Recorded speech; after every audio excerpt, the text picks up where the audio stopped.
Today, we're talking about project management budgets for small businesses. So, operating a small company is rewarding in many ways, but it also poses some specific challenges, especially when it gets to do with dealing with assignments and constrained budgets.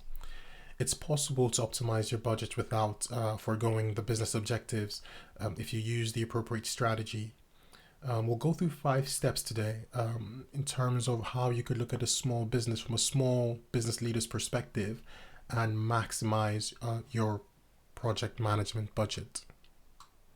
So, 5 steps for maximizing your PM budget. The first one is begin with a well thought out approach.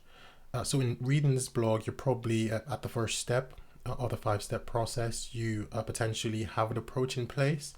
You're considering if this current approach is the best approach for you going forward. So I would say consider the industry that you're in and how important safely achieving your scope within budget and on time is key to the success of your business, whether that's a product or service that you offer to your customers.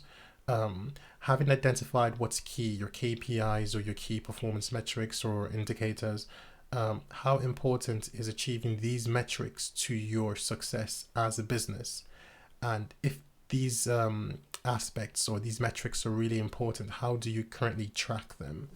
That brings us very nicely on to number 2, utilize a project management software. So project management software can be beneficial from a whole host of perspectives, especially for small business owners, as it helps you track these metrics that we spoke about, as well as improve collaboration between team members, especially when these team members may not at all times be located in the same geographical location.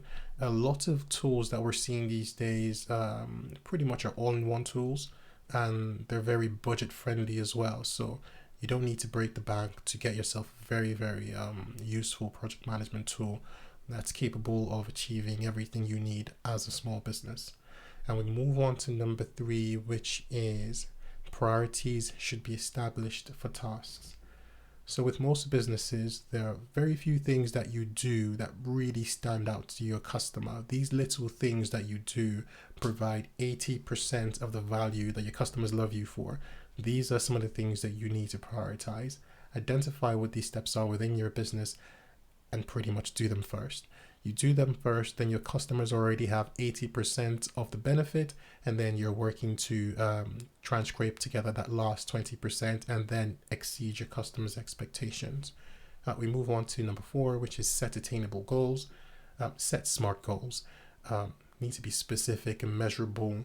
These goals need to be goals that are realistic. We hear about stretch targets, and those are welcome, but what goals you set out today need to be goals that you realistically think you're going to achieve. Setting goals that you know are not attainable for your team will very likely lead to frustration. A good approach would be set these goals and then set the additional stretch targets for those members of the team that are particularly ambitious and want to go over and above to excite the customers. That will mean that most of the team will achieve the goals and success for the company. Some members of the team will go over and above just to excite the customer and make them super excited about your product or your service. And the final one we're talking about today is monitor development on a regular basis. So whether that's you're looking at it from an agile perspective with the daily huddles, understanding what's going on, or a traditional waterfall approach where you've got weekly meetings, tracking these metrics across the board. The earlier you identify something going wrong, the earlier you can start to resolve these issues. And a lot of the larger, for example, margin erosion that's discovered at the end of a project or at the end of a process or contract usually occurs because there hasn't been that progressive tracking of developments across the board. So keep an eye on this, and this should help you stay on top of those key performance indicators you identified earlier.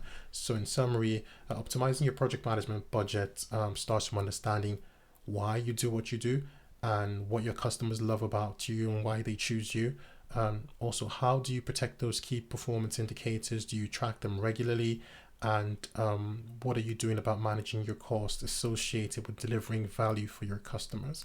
So in terms of the first place to start, what I would recommend is mapping out your current business processes as they sit today, so you fully understand them, can explain them to someone else, and then you can look to optimize them. Thank you very much for your time, and speak to you soon. Bye.